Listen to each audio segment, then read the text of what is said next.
Hi there. In today's video, I'm going to be working on installing these Hobbywing XRotor X6 motors, which I selected specifically because they have good power, but also they speak a protocol called DroneCAN, which allows the flight controller to get statistics and telemetry such as the RPMs of the motor, the temperature, the current, and the voltage that they're currently pulling. And so with that, the flight controller can do kind of extended tuning and utilize features such as notch filters to make a more stable drone flight. So today we're going to figure out how to connect one of these to the core carrier board that I've been assembling in prior videos.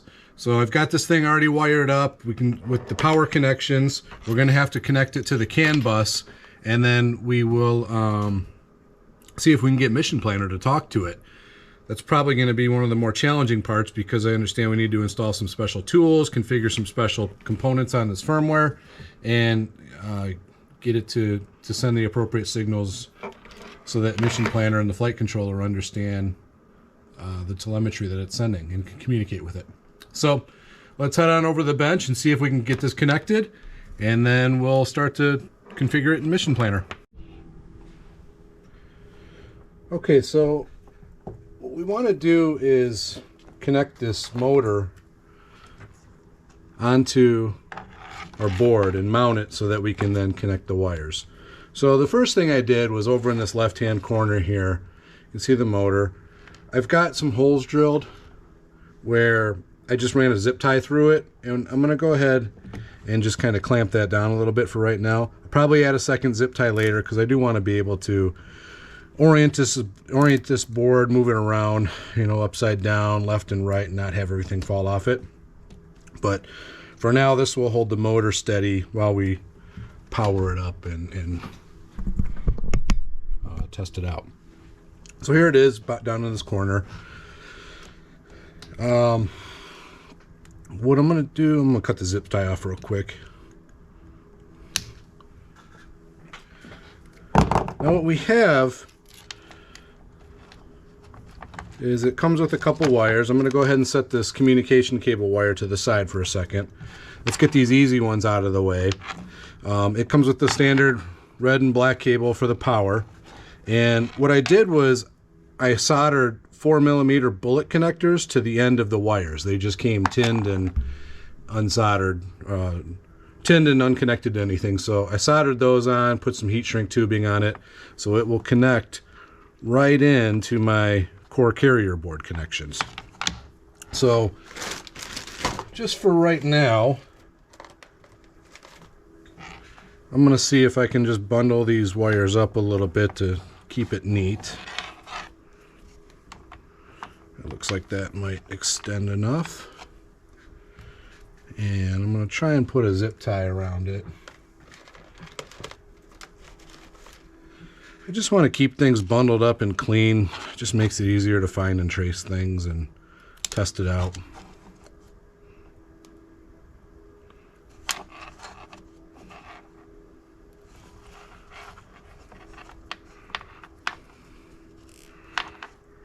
Okay.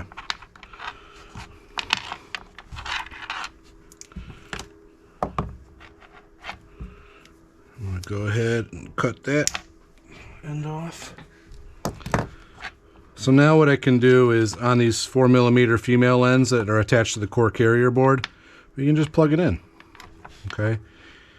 Now when I connect this in the drone, I like this because I'll be able to maintain it easily and pull things apart, do replacement of different parts if needed.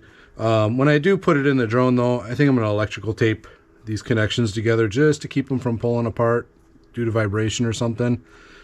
I'm not sure. We'll try that later.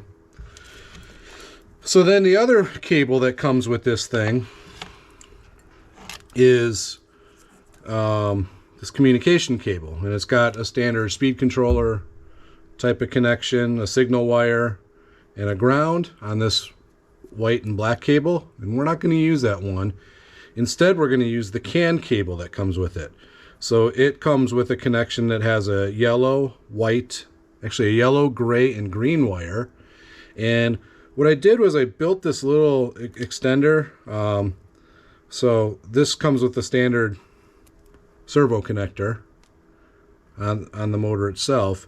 And what I did was I took a 4-pin JSTGH connector that will plug into a standard CAN port, and on the other end I cut off the ends and I soldered on these DuPont connectors, right? I think they're called DuPont connectors, but basically I can use them for solderless breadboards and things like that. And so what I want to do is, the way I got this wired, the black is going to go to the yellow. So the yellow on the X-Wing XRotor motor is actually ground. And then we're going to connect these next two, and I'll explain them here in a second. And this is not how I'm going to install it into the drone. This is just for this testing today. But I wanted a quick way to prototype and have this thing work. So the way this connection is set up here, the red wire is positive 5 volts. Okay, and we're not connecting the red wire into the motor today. It does not need a power connection into the CAN wire anywhere. So the yellow wire to the right of the red one, that's the CAN high connection. There's a blue one, that's the CAN low, and then the black one is going to be ground. Okay, and so I have the CAN high connection, the yellow wire for my adapter connected to the gray wire of the Hobbywing motor, and the CAN low wire, which is the blue wire in my adapter, connected to the green wire on the XRotor connection. And then the yellow wire on the XRotor connection is ground, so that you'll see that going to my black wire up here. So, and the positive power connection, just leave this hanging off. So I'm going to go ahead and plug this into our CAN bus. Okay. And now what I'm going to do is I'm just going to bundle this up again to tighten up these wires a little bit and try to keep this clean.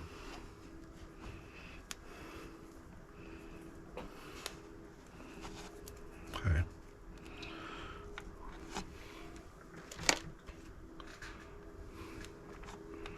So I got these bundled together.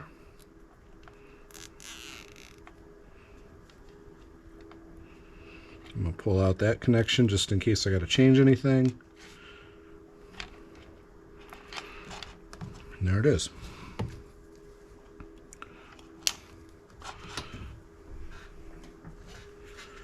Okay, so my little motor test bench is put together. The wiring is complete for one motor. And we should be able to power it up now. And the motor should start beeping because it won't be talking to anything yet.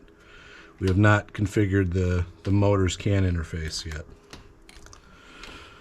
So, if I go ahead and plug this all in,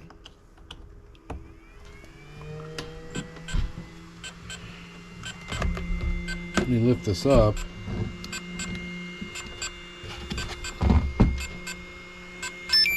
It's a little hard to see. The motor's flashing a green light. I'll try and adjust it.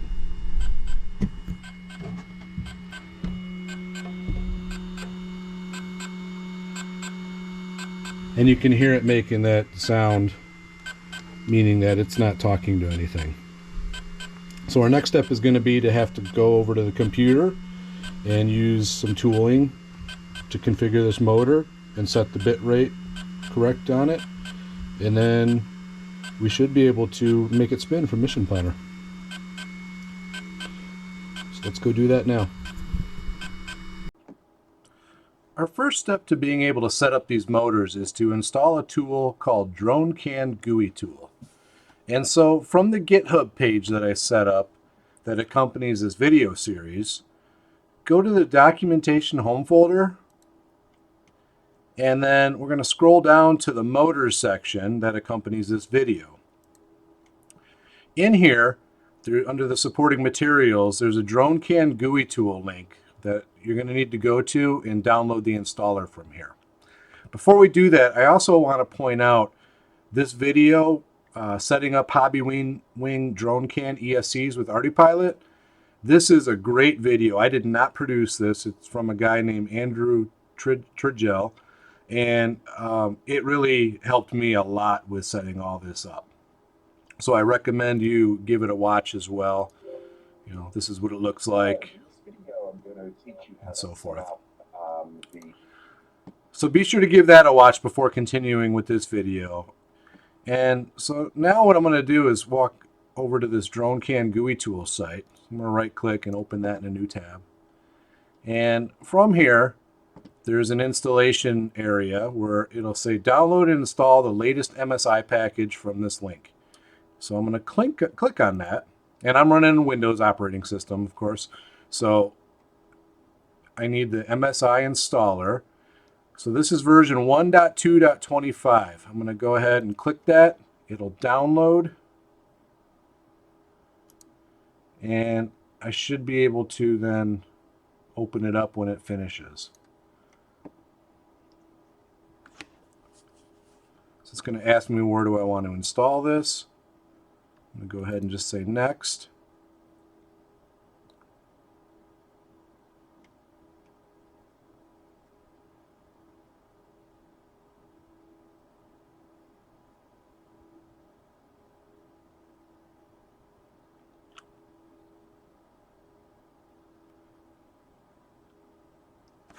We'll just let it install with all defaults. And then once it's installed, we should be ready to go with the next steps of talking to the motors.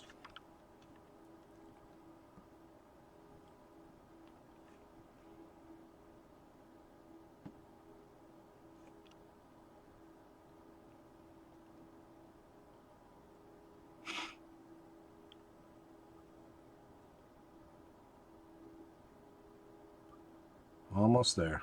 All right. So we'll press finish. And now should be able to launch the app. So there it is, DroneCAN GUI tool.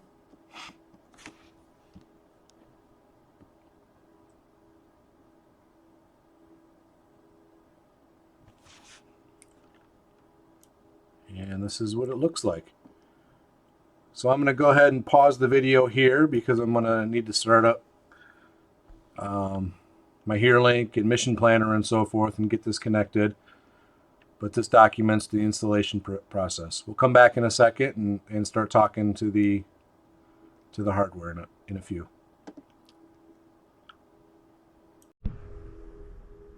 Okay, now before we connect to this over the computer, I found the easiest way to connect to the cube using DroneCAN GUI tools is through the actual USB connection.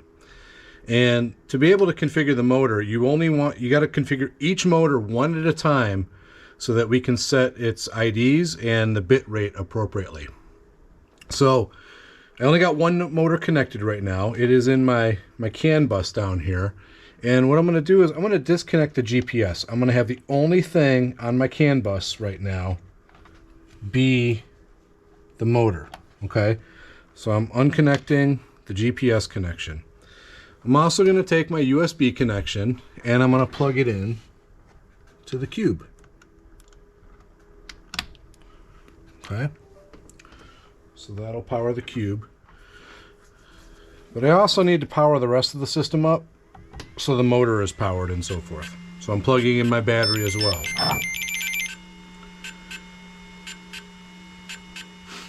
Now I got my hotspot on the HereLink controller so I can connect to it from Mission Planner, and then we'll continue the configuration over on the computer.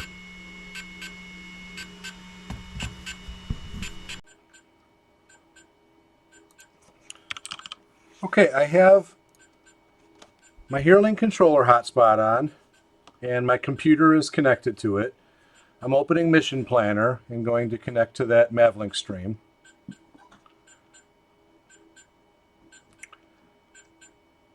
And we're going to let that refresh its parameters. Now, these Hobbywing motors come from the factory communicating at a default bit rate of 500 kilobits. DroneCAN, by default, wants to communicate at 1 megabit. So we have to configure these motors to talk at the higher bit rate. And to do that, we have to have one motor connected at a time, the only thing on your CAN bus, so that we can run through these steps and configure things appropriately. So with Mission Planner, the first thing I want to do is I'm going to go over to the config and the full parameter list. And I'm going to search for CAN_P1 because I am connected into port 1. And I'm going to change this bit rate from 1 million to 500,000. Whoops. 500,000. And I'm going to write the parameters. And then I have to reboot the flight controller. So I'm going to press Control F to bring up this pop-up window. And I'm going to say Reboot Pixhawk.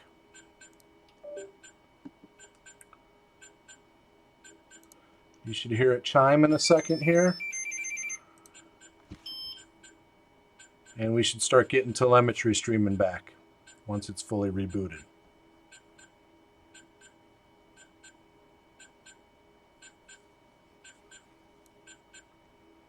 Okay, so you can see the numbers are changing, it's getting readings. What I'm going to do is open up my DroneCAN GUI tool that we just installed. And in the drop down here, because I also have the USB connection between the Cube Pilot or the Cube Orange and my computer, it gives me this option for the Cube Orange plus Mavlink to connect to it. So I'm going to use that by default. And on the CAN bus bit rate, I'm going to change that from 1 million to 500,000. So we're going to say OK there.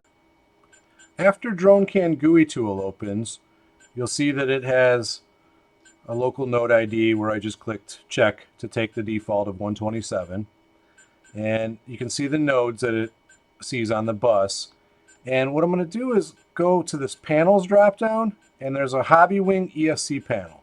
When you open it up, you will see the motor on your bus. Now remember, I only have one motor connected to the bus. There's nothing else connected to the CAN 1 bus on this electronic setup right now. And you can see the telemetry it's sending, voltage of 21.8, temperature of 27 C. What we want to do is change the baud rate to be 1 million. So it's in the drop down by default here. That'll tell it to talk at 1 megabit. And we have to press set. So I'm going to go ahead and press set. And then what we need to do is reboot the speed controller and the cube for it to take effect at the 1 megabit bit rate. So I'm going to go ahead and unplug that and reboot things right now.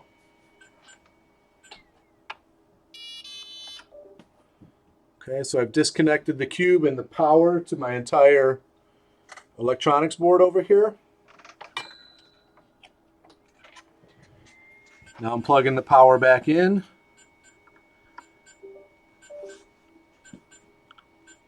And I'm plugging the USB connection back in. What you'll see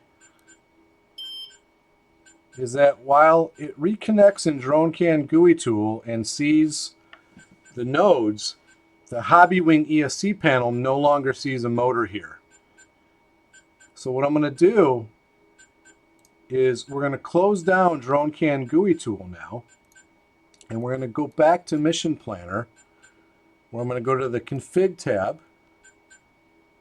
the full parameter list, and we're going to go to the CAN P1 bitrate setting, and we're going to change that back to 1 million.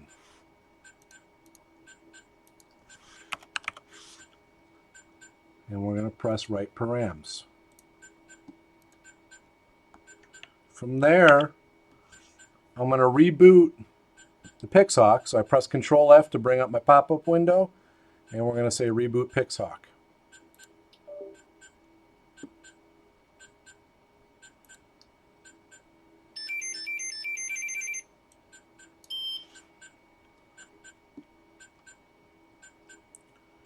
Now, we should be able to pull up DroneCAN GUI tool.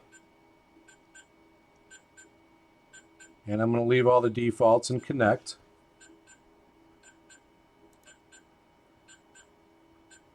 Go to panels, pull up the Hobbywing ESC panel, and I now see my motor.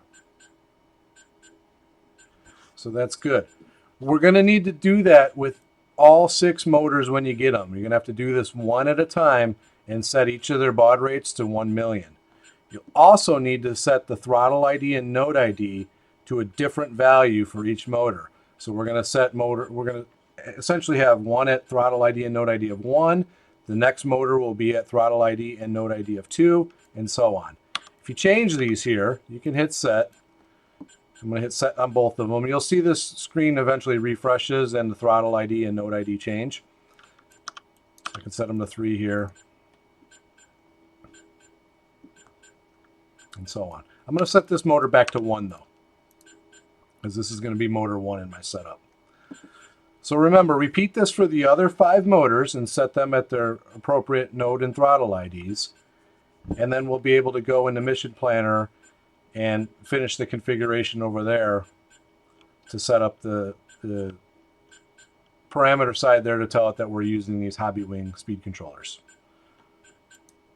Okay, we'll be back in a second.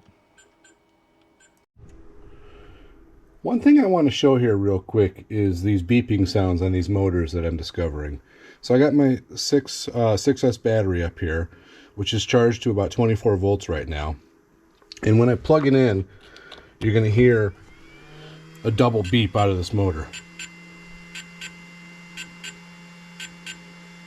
Okay, so it's going beep, beep, beep, beep, beep, beep. Right.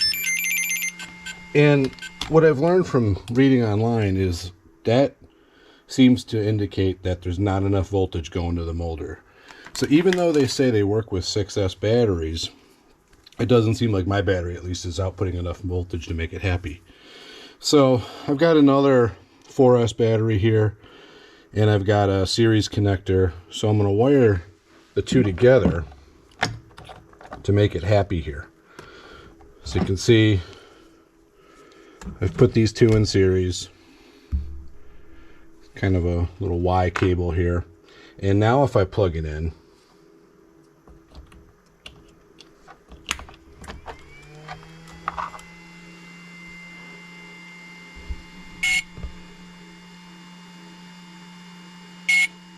you get a different tone out of the motor.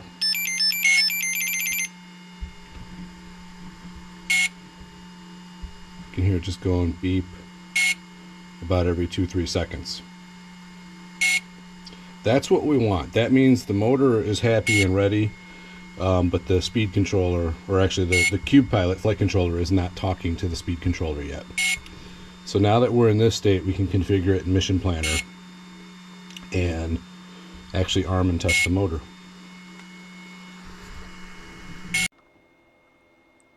So now that we've got our motors talking at the appropriate baud rate, we've rebooted everything, and I've got the right voltage getting applied to the motors now. We can now open up Mission Planner and finish the configuration in our flight controller so that it knows how to talk to the motor. So we're going to open this up, let it connect, and download the parameters real quick. And remember, I got my HereLink controller, Wi-Fi hotspot on, and I'm on my computer right now that is connected to that Wi-Fi hotspot. So that's how everything is able to talk to each other.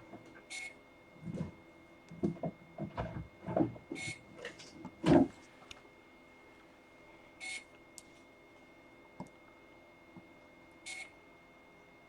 could probably hear the motors beeping behind me too. Everything's powered up and running. Okay, now that we're in Mission Planner, we're going to go to Configuration and the full parameter list. And on the wiki, I'm going to see if I can pull up the page for it. On the wiki, on the full ArduPilot config, so from the motors page, I've got a link to the ArduPilot configuration, which has all the configuration changes we've made to the flight controller across all these videos. If you scroll down, there is a section for the motor parameters. And on here, we're setting this CAN D1 UC ESCBM and CAN D1 UC option appropriately. So I'm going to go back to Mission Planner, and I'm going to search for CAN_D1, and that'll get filtered. And this first one, the CAN D1 UC ESCBM, the bit mask we're going to set here, I'm going to click into the options panel and say set bit mask. And what that's going to do is pop open this window asking me to choose all the speed controllers that will be controlled via DroneCAN. So because this is a hexacopter, I'm going to choose the first 6, numbers 1 through 6. And we're going to close that. So our bit mask gets set to 63. The other one we got to check is this CAN D1 UC option. If you click on the set bit mask again here, you'll get another pop-up with different options. In here is Hobbywing ESC. So I'm going to check that and close. I'm going to write the parameters.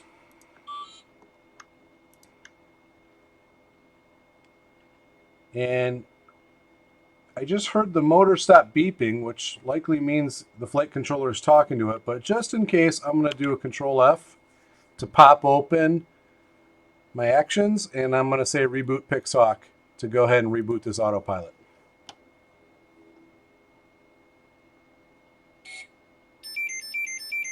You can hear the chime as it reboots.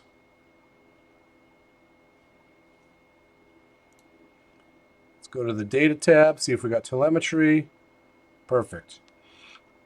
Now, you'll see my battery is at 40 volts. I got essentially 10 cells connected together, a 6S battery and a 4S battery. So that got me a high enough voltage so the motors work. If you jump to the status tab down here in this panel and click on that, you can scroll over and you'll start to see a section called ESC. And here you go here, ESC1 current, RPM, temperature, and voltage. So you can see we're getting the temperature and voltage in the Mission Planner now, and there's no current and RPM. What we can do is click down here in this tuning tab,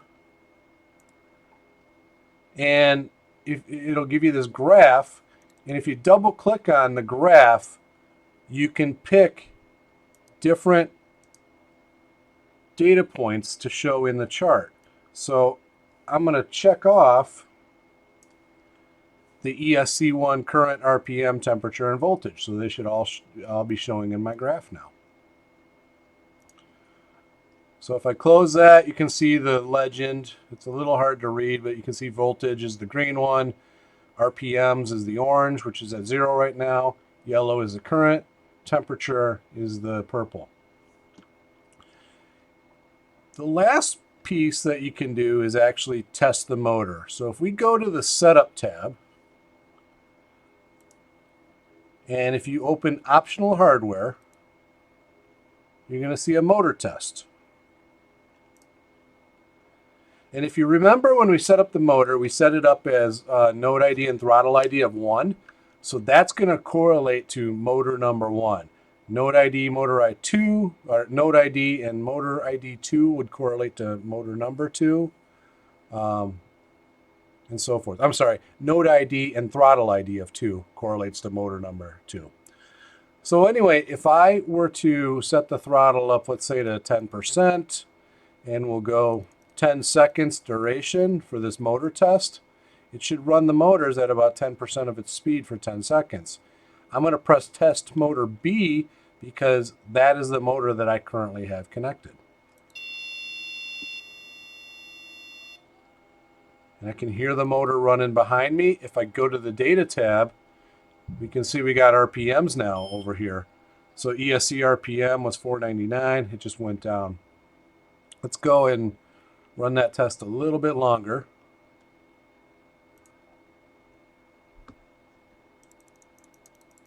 Go 15% throttle. I'm going to go 20 seconds.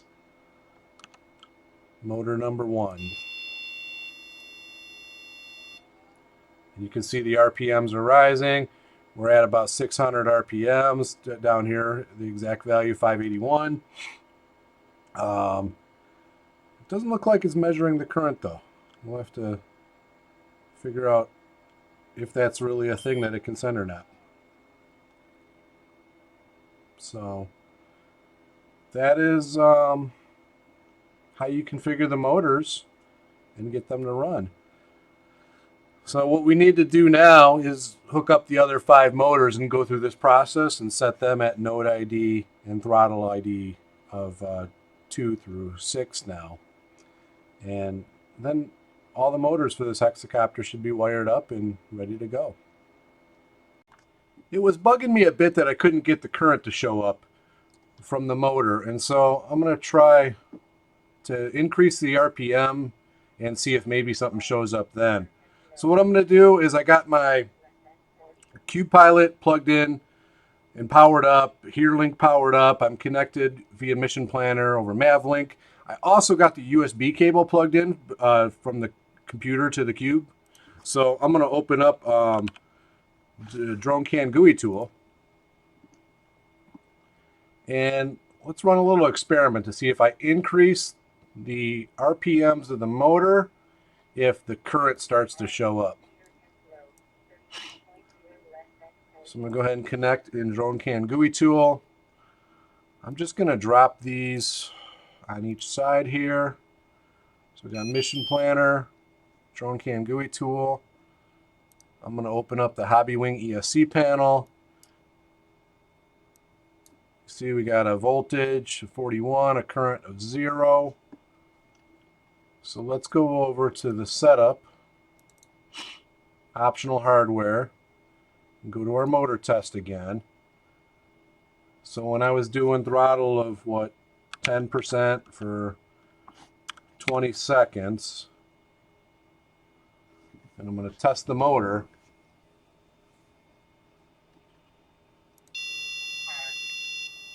We've got RPMs, but again, no current.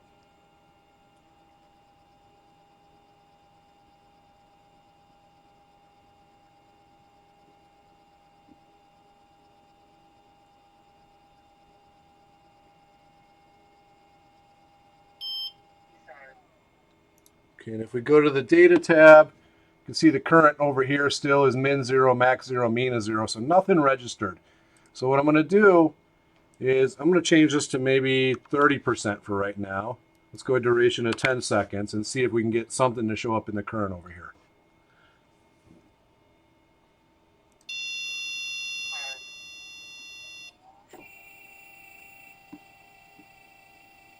I did see something blip for a second there, briefly. There it goes, 0.10. Okay, so it is registering something. I'm going to try and cause some drag on the motor by putting my finger over it and seeing if that will cause it to draw a little more current. Let's do it again.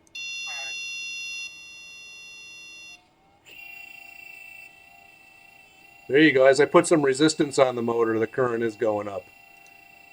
Okay. And I can see the current in here, a max of 0.4. All right, so I'm happy the current is working. I just needed to create some more resistance on the motor and run it at a little higher RPM to get it to actually register something. Okay, so what I've done was I've installed the other 5 motors. So I got a rat's nest of wires here, but essentially the 5 additional motors were mounted to the board. I wired them up like in previous section of the video, and I attached them to the CAN bus that we have going on here. It's really important to note that when you have these motors, you have a clockwise and a counterclockwise direction. So your clockwise motors need to be number 1, 3, and 6. Your counterclockwise motors need to be 2, 4, and 5. And on each of these motors, you can see there's an arrow at the top showing the direction it's going to spin. Okay, so this one's clockwise. You can see the arrow is pointing to my right. And this one is counterclockwise. You can see the arrow is pointing to my left. Okay. The other thing that's really important to do is these motor numbers align with specific spots that they need to be installed on the drone. I will post an image showing that from the ArduPilot documentation, but it's really important that motors 1 through 6 are installed on the expected spot on the drone. Otherwise, you will not have proper control in flight for the drone. So the other thing to note is when I installed these motors, I had everything unplugged and I had to configure the node ID and the throttle ID and the baud rate of all 5 of these motors independently. So this motor here is node ID, throttle ID 1. This one here is node ID and throttle ID 2. Node ID, throttle ID 3, 4, 5, and 6. Those correspond with the motor numbers of where they are installed on the drone. And again, it's very important. 1, 3, and 6, those node and throttle IDs must be the clockwise motors. 2, 4, and 5 need to be the counterclockwise motors. Okay, so pay attention when you're setting up your motors and configuring them that you get the correct orientations and rotations of them. I'm going to go ahead and power this up. I don't think there was any other special changes to this thing. It's just a whole lot of cables. I tied them down and tried to make things look a little bit neat. So I'm going to power this up. You see, when they all start communicating after the Cube Pilot boots, these will stop beeping. They will have a solid green light. You just heard that kind of final beep there, doo-doo. That is the motors. They're all armed, they're ready, and able to communicate with the Cube Orange. Okay. You can see every one of them has a solid green light. They're not blinking or anything, and they're not beeping. So the last step I'm going to do is I'm going to go into Mission Planner, and I'm going to go to the optional hardware, test all, or motor test tab, and I'm going to press the test all in sequence button. That's going to test every motor 1 through 6 in sequence. I'm going to set the throttle percentage to 10%, and I'm going to set each motor test time to 5 seconds. So you'll start to see all of these spin for 5 seconds each. Communication regained. Now it's important to note it tests them in terms of motor A, B, C, D, E, and F. For that, it runs the motors in a different order. So motor 5 is actually motor A, and it does these mappings internally automatically. Motor B is number 1. Motor C is number 4. Motor D is 6. Motor E is 2. And motor F is 3. Okay, so I'm going to go ahead and click that button now.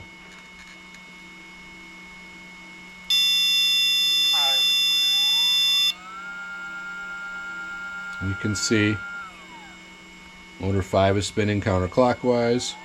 Motor 1 is spinning clockwise. Now number 4 counterclockwise.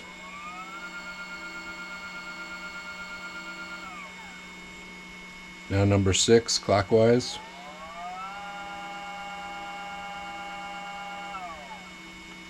Now number 2 counterclockwise.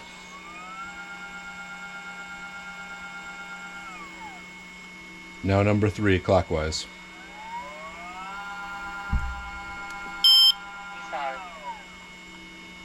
All right, so all the motors are functioning and talking to ArduPilot, and we're one step closer to being able to finish off this electronics configuration and install it in a drone.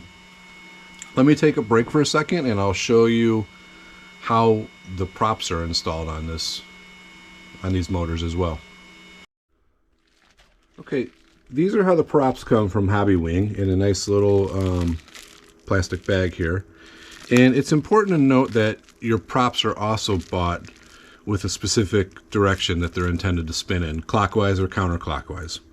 So right here I have a clockwise prop, and these are 24-inch props, and inside the bag you get your prop, and it comes with a set of mounting screws. Okay, these are M310 millimeter in length mounting screws, I believe. Now what is important, I don't have this powered. Don't be messing with props and attaching them to your motors with power on. These props, you can see they kind of fold out, and I was looking to see if the direction was printed on this anywhere. Yeah, it does. It's going to be really hard to see in the camera, but in very light letters up there it says it's a 2480 clockwise prop.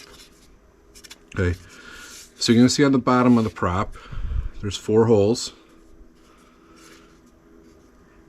Same 4 on the top, and there's a center kind of positioning element there. That's going to just slide on to the top of your motor. Okay, and if you notice in the motor, top of the motor, there's a little ridged section that's going to slide into the middle, and there's all these holes around it. What you're going to do is these 4 screws in this prop, or these 4 holes, are going to align with 4 of these holes on here. So you just set that on there,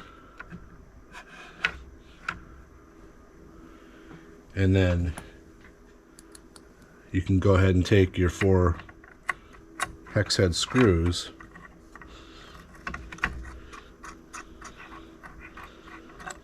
and they're going to screw in somewhere on this motor. It's not lining up very well because I got it set next to all these other motors, and those are kind of screwing up the prop orientation.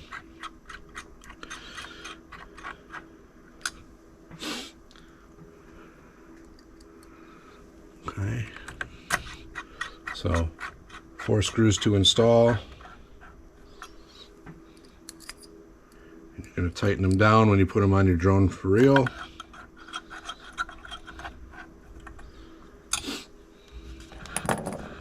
And then there it is. Now it's not going to spin very well, and don't do this when your board is powered up. I don't want you to lose a finger or anything. And when you pack up your drone for the day and are done flying, you can fold these props in and they'll store kind of like that. The other thing each prop came with is this little foam pad, and what you can do is this is used to kind of attach your props to your carbon fiber tubes that the motor's mounted to. So you slide that over the tips of your props, and your carbon fiber tube, you know, when the motor folds, when the whole thing is folded down, will stick in there, right? So this is backwards because it's mounted to the board. This would be facing the other direction, but that's essentially what you do and how you fold up your drone to transport it. Don't think I have anything else to go over on here. Again, just pay attention. Make sure you got your motors in the proper orientation. So motor 1, 3, and 6 are clockwise, 2, 4, and 5 are counterclockwise. And make sure you have the motor direction mapped to your prop type. So a clockwise motor has to have a clockwise prop. A counterclockwise motor needs to have a counterclockwise prop. And that's really it for this, I believe. So I think I'm going to conclude this motor setup video here, And then we'll move on to some of the final electronics that we need to install and set up on this drone.